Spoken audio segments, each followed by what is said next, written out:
Monsieur Assouline prend la suite. Oui, vous avez répondu dans le micro à quelque chose que j'ai dit en aparté, mais qui ne faisait que relever ce que vous nous expliquez, ce que vous avez expliqué. Vous dites que ça ne marche nulle part. Alors, je suis en droit quand même de me dire pourquoi vous vous obstinez. C'est pas une question de culture française, de méfiance. C'est depuis le début de cette épidémie quelque chose qui est de votre responsabilité politique au gouvernement.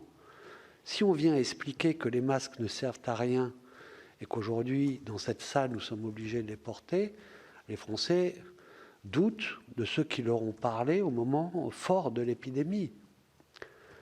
Quand on dit qu'il faut tracer, et il faut tester, il faut tracer et il faut isoler, et qu'au moment où ils se ruent sur les tests, rien n'est prêt, les queues sont interminables, les résultats viennent 8 jours après, que personne, souvent dans la région parisienne, ne reçoit de coup de fil pour tracer et qu'il n'y a pas de solution d'isolement, alors la confiance, elle ne peut pas être au rendez-vous et c'est encore de votre responsabilité.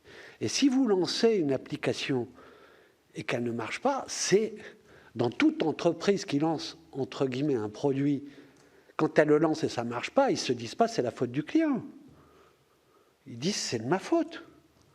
Donc à un moment donné, il va falloir que vous regardiez votre responsabilité pour que la confiance revienne. Et évidemment que sur une question aussi essentielle que les données personnelles, il faut beaucoup de confiance.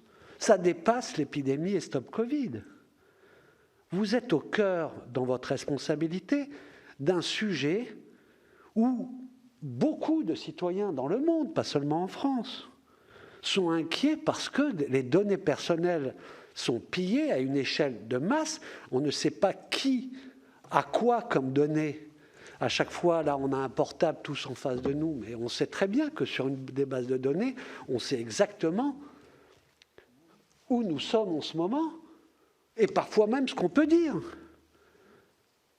Et ça va continuer, avec l'intelligence artificielle, etc. Donc, l'enjeu éthique et l'enjeu politique nécessitent une éducation, une transparence et une forte autorité en termes de confiance des gouvernants.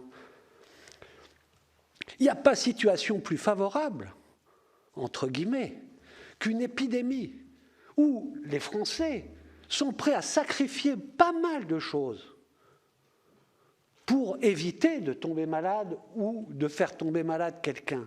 Pour dire, si cet outil peut me servir à quelque chose, même si j'en doute un peu, je vais le télécharger parce qu'il s'agit de la vie et de la mort.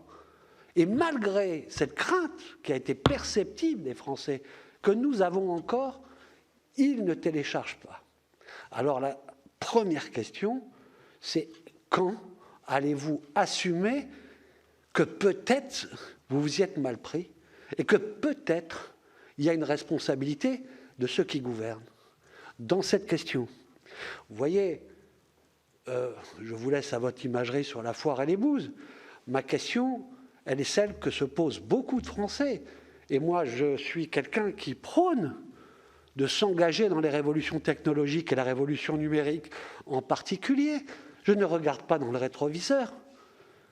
Mais il faut regarder lucidement tous les enjeux éthiques qu'il y a devant nous et, à ce moment-là, en conséquence, rassurer, donner confiance.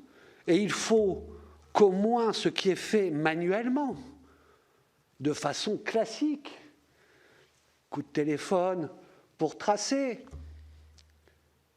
hôtel pour isoler, soit là. Parce qu'on se dit à quoi ça sert si j'ai une alerte alors qu'il n'y a pas de suite derrière. Si je fais un test, à quoi ça sert si je l'ai 8 jours après, mon résultat? Donc tout ça s'améliore, etc., heureusement. Mais je voulais quand même vous interpeller sur le fait qu'il faudra un peu plus de stabilité dans les messages du gouvernement, y compris sur Stop Covid, pour qu'on puisse recréer cette confiance. Alors, monsieur le sénateur, je vais être extrêmement rapide pour vous répondre. Si les Français n'ont pas téléchargé cette application et si les Français, vraisemblablement selon les études que nous faisons, ne comprennent pas exactement quel est leur bénéfice, ce gouvernement et moi-même en particulier en prenons toute la responsabilité. Si je vous ai donné l'impression de me défausser sur ce fait-là, alors c'est une erreur de ma part. Je suis extrêmement clair sur ce sujet. Il en va de la question. C'est pour ça d'ailleurs que j'évoquais dans la question sur les causes, la question de la pédagogie et la question de l'explication et de la clarté. On peut considérer un certain nombre d'éléments, mais oui, je prends ma part de responsabilité pleine et entière dans le fait que cette application ait insuffisamment rencontré son public.